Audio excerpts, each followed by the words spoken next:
I can remember vaguely a time that my dad took my sister and I to a softball game that was my cousin playing. We drove up, it was like right outside of school, and so we drove up to do that. We were sitting outside, and I was young, so I don't remember a lot of detail, but there was a point where it started to get overcast. It looked like it was going to storm. And so they were still playing. It hadn't lightninged. It hadn't rained. There was a little bit of thunder, but the wind started picking up. And so as we were sitting there watching the game, all of a sudden the tornado sirens started going off. And we're sitting out at a softball field. And so you know that we live in Tornado Alley, and so those things crop up all the time here and in the surrounding states. And so I can kind of remember this surreal moment of, as a kid, looking around and just watching a group of people start to panic. I think that was probably the first time I'd seen that in my life. And so everybody's running hither and thither and all the places that they could possibly go. And right next to the field was one of the school buildings. It was kind of shaped like a horseshoe or a U. And so I remember my dad grabbed my sister and I, and we ran up to that building. It was locked up because it wasn't a school day, but we stood in the U, kind of where we had walls around us. We were a little bit protected and all that kind of stuff. And I remember a few snapshot and glimpses of that day, but the one thing I vividly remember is that I was never really scared. Part of it was probably because as a child I had never witnessed a tornado nor the destruction that they can bring, and so I had no reason to be afraid because tornadoes were just something that I heard about on the news or saw on the Weather Channel and things like that, so it wasn't really real to me. But the other part of that is just I wasn't really that scared because I knew that my dad was there. And I wasn't really afraid because he was there. And some of you guys might have relationships with your father where you felt that way too. Some of you may not. But I was blessed to grow up in a home where I knew that my dad was there. He was going to be there, and that he loved me and cared about me, and he was going to protect me. And so in that moment, I wasn't really afraid because I knew my dad had me in that time. So we're going to look at a story of a storm tonight, and look at a story where God protects his people. We're going to be in Exodus chapter 9, if you want to turn there. It is the second book in your Bible. So right after Genesis will be Exodus. But Exodus chapter 9, just to give us some context for where this story is taking place. God has made some promises to some people named Abraham, Isaac, and Jacob that they were going to have a bunch of descendants that were going to be as numerous as the stars in the sky or the sands on the seashore. And through them, God was actually going to reveal himself to the nations and bless the rest of the nations by making a nation out of those guys. And so he does that. He has the nation of Israel, but they have gone down a couple of hundred years prior to this to the biggest superpower on the planet at the time, which was Egypt. And Egypt saw a lot of able hands to do a lot of slave work. And so the Egyptians enslaved the Israelites and made them work for hundreds of years as their slave workforce. And so we're jumping into the story where Israel has been enslaved like this for hundreds of years. They've been brutally treated as a result of that. The kings of Egypt that we know that are called pharaohs have been mistreating them for decade upon decade upon decade and century upon century. And so what happened is that the Israelites actually cried out to their God to deliver them, to rescue them. And God heard the cries of his people. So God looks down and he actually has orchestrated this moment to raise up this guy whose name is Moses, to kind of be his representative to rescue his people. The cool thing about Moses is that Moses was an Israelite. He was one of the people, but he was actually raised in Pharaoh's palace. So he was an Israelite that was raised as an Egyptian, but was then cast out because he kind of stood in the gap. He saw an Egyptian abusing an Israelite and stepped up and actually accidentally killed the Egyptian guy. And so he fled because he was like, I just committed murder. I have to leave. And so he runs away and he starts tending sheep and being a shepherd and all that kind of stuff and for his father-in-law. And then he all of a sudden encounters God's presence at a bush that is on fire but not burning up. If you've been around church or read your Bible, you probably know the story. But God speaks to Moses and says, hey, I need you to go to the most powerful person on the planet and tell him to let my people go. And Moses has a lot of excuses why he shouldn't be the one to do this. Because who wants to go stand in front of a person who could literally just say, kill him, and have him killed right then and there? and say, hey, you know, all those hundreds of thousands and possibly millions of people that you have as slaves, just going to need you to just let them go. What are you supposed to do for you? I don't know. I haven't gotten that far. But all I know is you're supposed to let God's people go. And Moses has his excuses, and God says, no, I've chosen you, and I'm sending you to do it. And so Moses is the one who goes and stands in the gap, and he stands before Pharaoh and says this. And Pharaoh, of course, does not take this well. He kind of laughs him out and says, you cannot be serious. There's no way I'm letting go of my workforce that's doing all this stuff and building all the shrines and everything to me and keeping our nation together, doing the jobs that my people don't want to do. There's no way on this earth that I'm letting the Israelites go.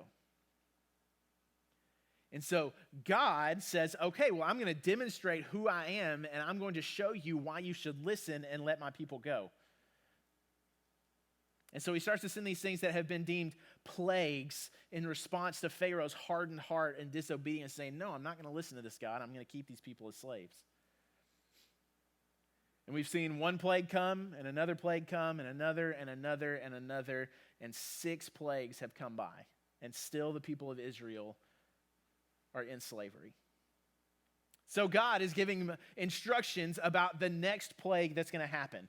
And so that's where we're jumping into the story tonight. In Exodus chapter 9, if you want to turn there, we're going to be reading starting in verse 13 for you guys. If you don't have a Bible, you can use the app on your phone. If you don't have that, it'll be up on the screen. You can follow along. But look at what it says. We're going to read verses 13 through 19 here at the beginning. It says, then the Lord said to Moses, get up early in the morning and stand before Pharaoh, and tell him this is what the Lord, the God of the Hebrews, says. Let my people go so they can worship me. If you don't, I'll send more plagues on you and your officials and your people. Then you will know that there is no one like me in all the earth. By now I could have lifted my hand and struck you and your people with a plague to wipe you off the face of the earth, but I've spared you for a purpose, to show you my power and to spread my fame throughout the earth. But you still lord it over my people and refuse to let them go. So tomorrow at this time, I will send a hailstorm more devastating than any in all the history of Egypt. Quick, order your livestock and servants to come in from the fields to find shelter. Any person or animal left outside will die when the hail falls. So we jump right into the story, and God says, all right, I know that I have your attention, but the issue here is that you have not been responding and listening the way that I need you to listen to me. So it's about to get worse, is essentially what God, through Moses, is saying to Pharaoh. And you'll notice in verse 14 where he says, if you don't, I'll send more plagues on you and your officials and your people. Then you will know that there is no one like me in all the earth. Referring to the whole world, there is no God like this God who is speaking to Pharaoh at this time, because he is the one true God. So basically what God is saying is that this storm will show the entire world that I'm in control and that I alone can keep you from harm in these things, and that I alone can save my people. And he makes this statement that this storm's going to come, and it's going to be unlike anything that has ever been seen. Look at what it says in verse 18 if we go back to that passage. So tomorrow at this time, I'll send a hailstorm more devastating than any in all the history of Egypt. So we know that hail's going to be part of it, but wind, rain, thunder, lightning, everything is coming. And he uses this phrase in all the history of Egypt, which was a little jab at Pharaoh and his people, because here's the deal. Egypt at this time was incredibly nationalistic. And what I mean when I say that is that they looked down on anybody and thought less of anybody who weren't born and raised in Egypt. They viewed themselves as kind of the pinnacle of humanity. We are the best people around, and anybody else that's not from our country, that was not born here and wasn't raised under our customs, is less of a person than us. So that trickled down in everything that they did, including the way that they talked about history. So they would say in all the history of Egypt to mean since the beginning of time. Like that's just it, because they're the greatest nation that's ever existed. And so time started when they started. And so there's nothing before them, and there will be nothing after them in their eyes, because they're the best thing that could possibly happen and that has ever happened on the face of the earth. And so here's God speaking to Pharaoh and saying, there's going to be a storm that's going to come that's going to be unlike anything that anybody has ever seen in the history of Egypt. There's going to be a storm that's going to be so bad that it will not have any precedent in human history. Since the beginning of time, it will never have been this bad. Now, why is God doing this?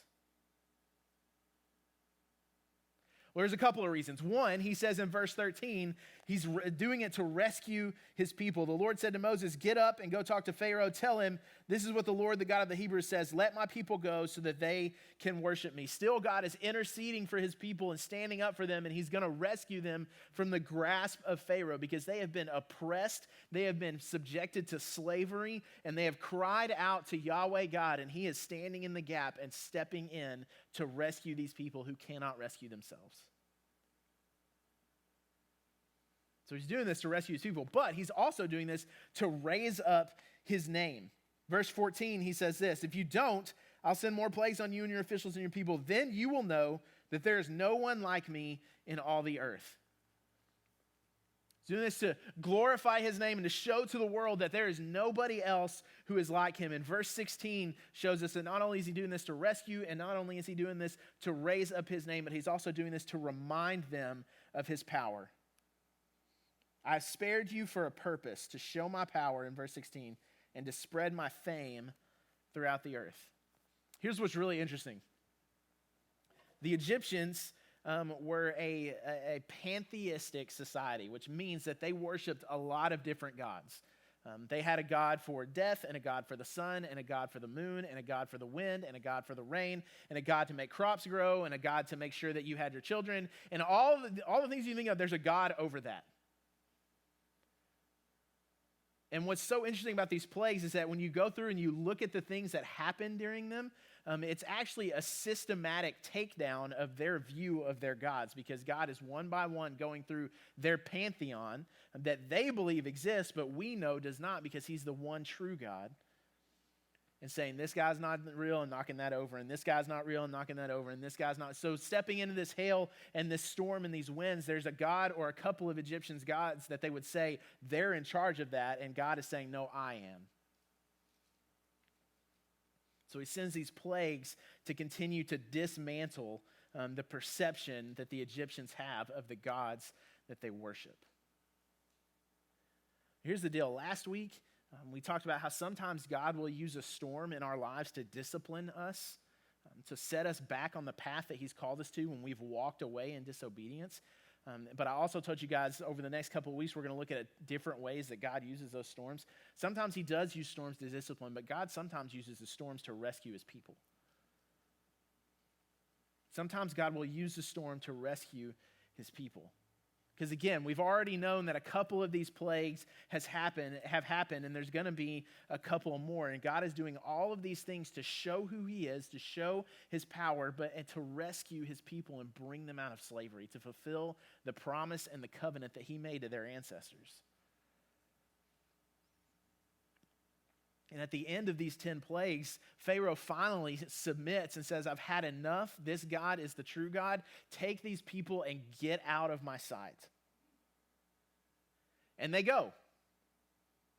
And then a little bit later, Pharaoh changes his mind and says, "Actually, it was really cool having slaves, so let's go get them." So he gets all his chariots and gets all of his army and goes out and pursues Israel, and they're on their way to what God has said is going to be the land that he has promised them, or the promised land. I know that I just blew your minds with that wording, but that's what he calls it. And so they're going, and they end up coming up to the edge of this place called the Red Sea.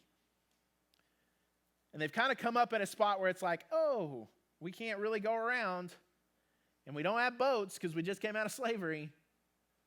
Oh, and also the whole Egyptian army, the most powerful nation on the planet, is right behind us. And so they get stuck. But God moves and actually parts the water of the Red Sea that they walk through all on dry ground.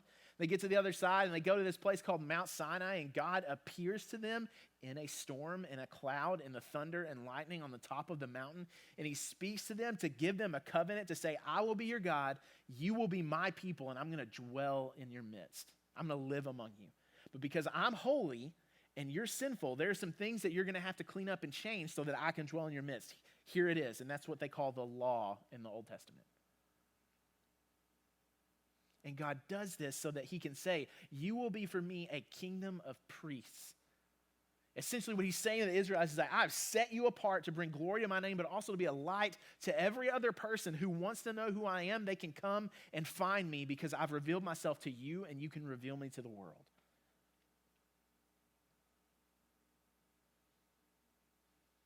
And then centuries and centuries and centuries later, when Israel has continually turned their back on God that rescued them out of slavery and the God that gave them those promises and those covenants, and they've continued to sin and break that covenant over and over and over again, God sends his one and only Son, born from the nation of Israel, to be the one who could stand in the gap, to live the life that you and I can't. He lived a perfect life without sin and then die the death that we deserve because of our sin, so that we could be put in right relationship with God. And why is God doing this? He's setting in motion part of his plan to bring about salvation for the entire world and deliver all of us. We skipped forward a lot in the story, right? So let's rewind, go back to where we are with this plague that's about to come, with the storm that's going on. And we hear that, and we see God is sending this hailstorm as a plague on the people of Egypt. And sometimes people may read that. You may read that. There may be points in my life where we're in our lives where we sit and read this and we think, wow, that God must be really evil to bring this destruction and this pain on this nation. I would push back on that and say, actually, I don't think that that's evil at all. I think that's actually grace. Well, Cameron, how can you say that? I'm glad that you hypothetically asked. Reason one that I think that we can say that is because, one, God gave them a warning. I mean, you look in verses 18 and 19 again. We read them already, but it says, tomorrow at this time I'll send a hailstorm more devastating than any in all the history of Egypt. Quick, order your livestock and servants to come in from the fields to find shelter. Any person or animal left outside will die when the hail falls. Essentially, God is saying, if you listen to what I'm telling you and do all these things that I'm telling you to do, then you're going to live. And see, leading up to this storm, months have passed of other plagues and other signs about who God is. I mean, plagues 1 through 5 would have been over the span of a few months, and so they've seen God's power and they've seen God's supremacy. And in all of those plagues, nobody died as a result. But now here, the danger has risen up because there actually is a possibility, if they don't listen, that they might die. But God's warning does too. He gives everyone a chance to escape and come in out of the storm. And here's the deal. God in this moment is rescuing his people. He's showing the world his power. He's bringing glory to his name. And at the same time, because he's God and he can multitask, he is also bringing judgment on a people that has sinned and continued to sin and move away from him instead of toward him.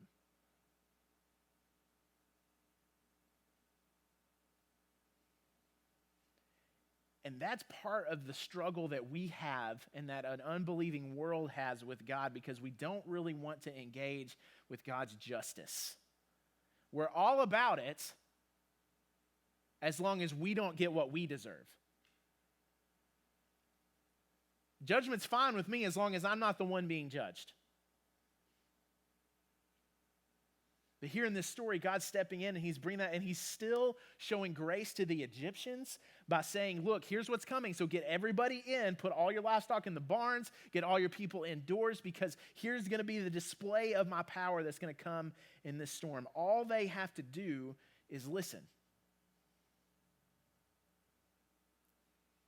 God gives them a warning, and that is a sign of grace. But as we keep reading in verses 20 to 25, look at what happens.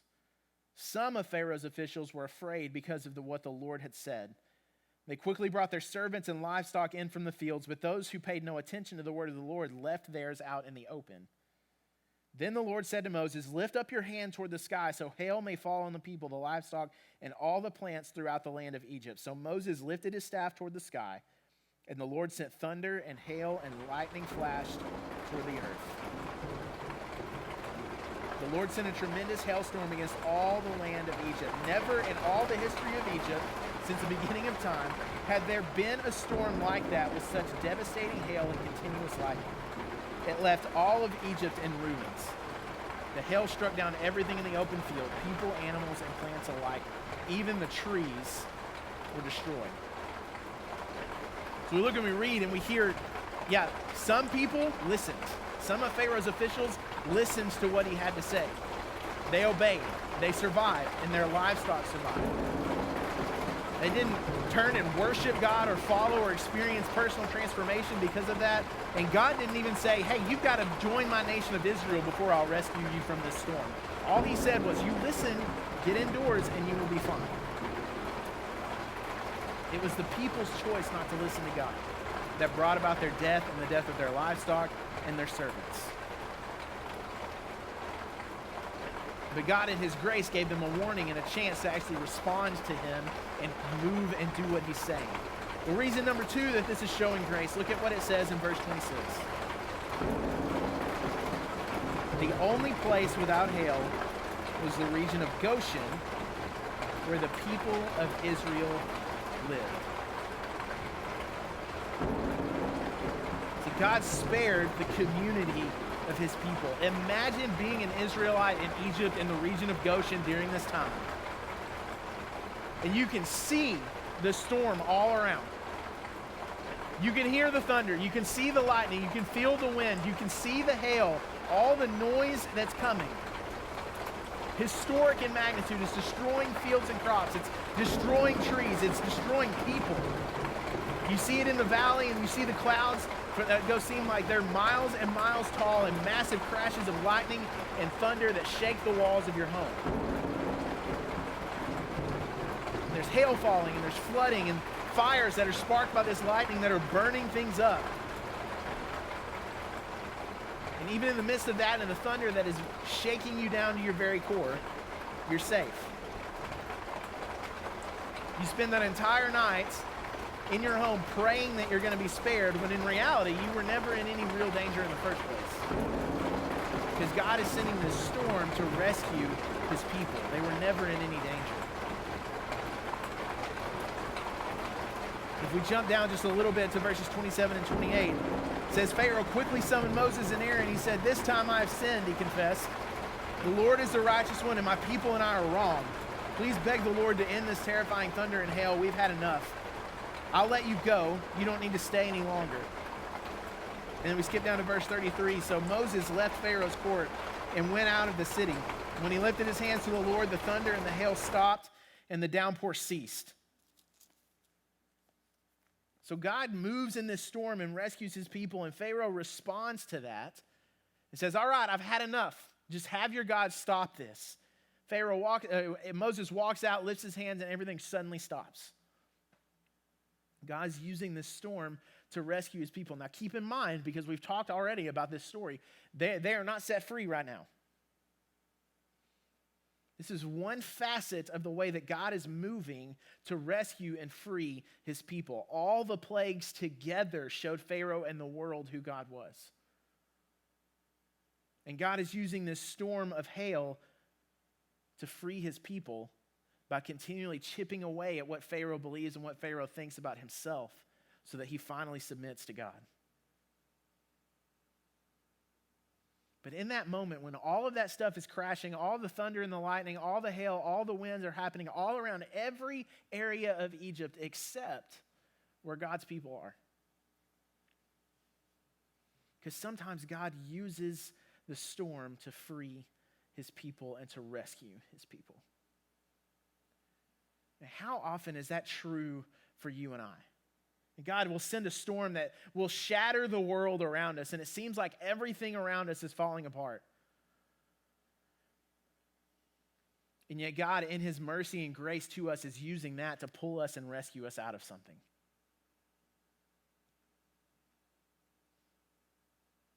I've seen that happen in my own life. One of the prime examples of that is that I think I've shared with you guys before.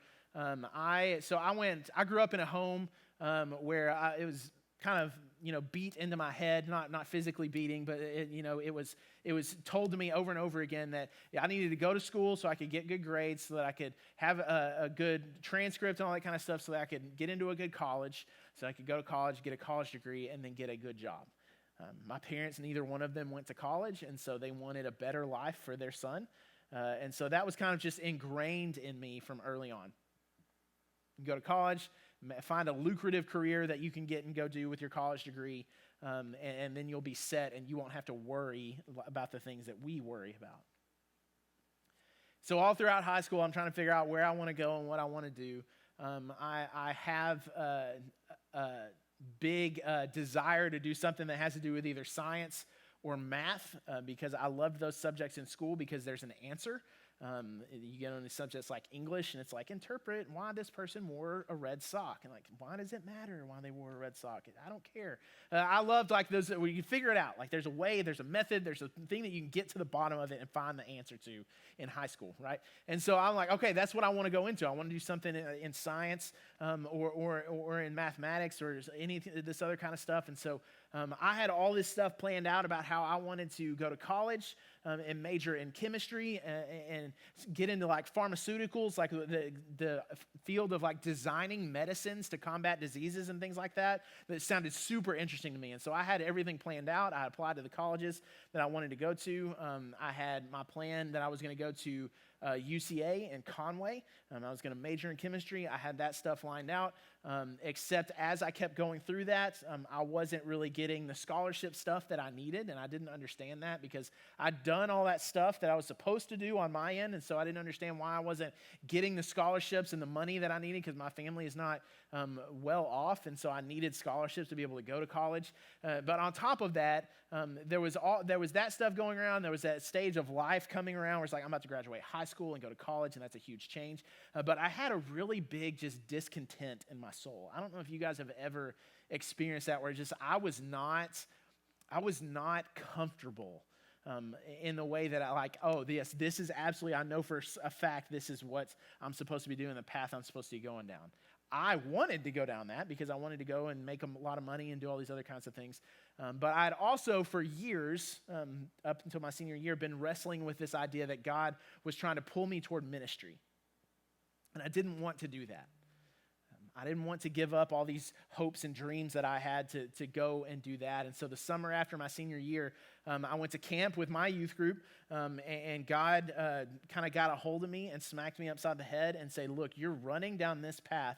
And the reason that you haven't been able to get scholarships and all that kind of stuff is because in my grace, I'm not going to let you go down this path that's going to lead you away from what I have for you. I've called you to this, not that.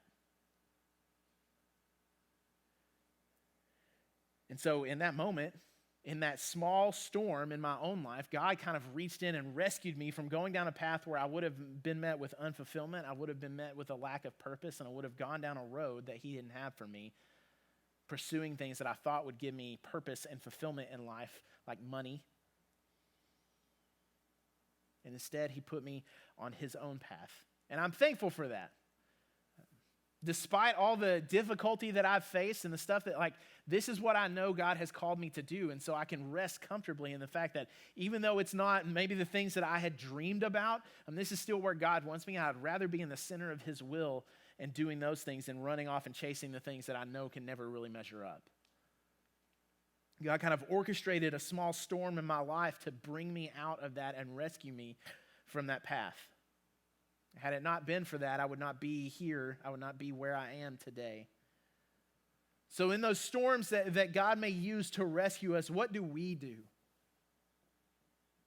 And what are we supposed to do when we know we can look at the world around us and we know that God has maybe sent this storm and we're trying to figure out the purpose of it, the reason behind it? What do we do? The first thing we need to do is to trust in the God that we serve. We need to lean in and say, you know what, God, I don't understand what you're doing here, but I know you're good. Just like we just sang, you've been so good to me for my entire life, and so I'm going to trust you in this, even though I don't understand what you're doing. The second thing we got to do is we got to seek him in that storm. We got to spend time in his presence. We got to spend time asking for wisdom because, we're going to spend 4 weeks total in this series, and we're going to look at different ways that God uses a storm. And so we need to be praying for wisdom and discernment to figure out, okay, this storm is happening in my life. Why is this happening? Because sometimes it may be because I did something boneheaded and disobeyed God and sinned, and I'm reaping the consequences of my sin. God is actually using this to discipline me. like we talked about last week. But sometimes God may be using this storm to actually rescue me. Like things may be crashing down around me, but he might still be holding on fast to me to pull me out of something that I'm not supposed to be in. That was not a choice that we made consciously to get into that. It's not a choice that like, oh, I sinned and messed up, but a choice where we're dealing with maybe the fallout from somebody else's actions, somebody else's sin, or just a difficult situation and circumstance that God is just rescuing us out of, like he did with his people from slavery in Egypt. So not only do we trust God, but we seek him in the storm to figure out what he is trying to do and what he's trying to teach us in it. And then once he shows us that, because he's promised that when we seek him, we'll find him. And so when he shows us what he's doing and we know what he's doing, man, we run toward that path that he's set out before us with everything that we have. So sitting here talking about God using a storm to rescue us from something, you may be thinking of something that's going on in your life right now, or you might be able to look back at something that you maybe didn't have a lot of understanding of in the past, that you're like, oh, now I see that God may actually have been pulling me out and rescuing me from something in my past that actually set me on the path that he has for me now. Like, I don't know what it is that you're looking at, but you can see those things and know that when he is rescuing you from something and he's laying out a road for you to go down, man, run toward that with everything that you have. Because if he's trying to rescue you out of that, he has a purpose for it, he has a reason for it, and he has a purpose for you.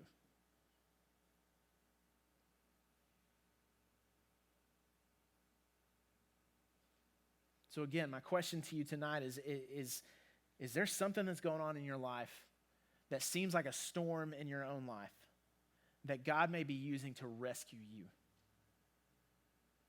And you need to take some time tonight to just lean into that and say, God, I trust you. God, show me what you're doing. And when you show me that, whatever the path is, I'm going to run down that road with you. Because I want what you want for my life more than I want what I want for my life.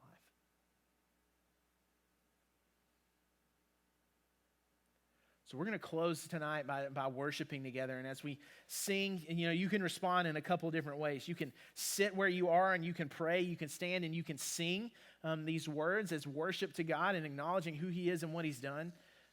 But however God's calling you to respond to him tonight, I pray that you would do that and be obedient in that. Let me pray for you guys. Father, thank you for time to be in your word. Thank you for time to be in your presence. And God, thank you for the fact that when we're dealing with stuff and we're dealing with circumstances and situations in our lives and things going on in our lives that we don't quite understand or that may be difficult for us, God, when we cry out to you, you listen and you move.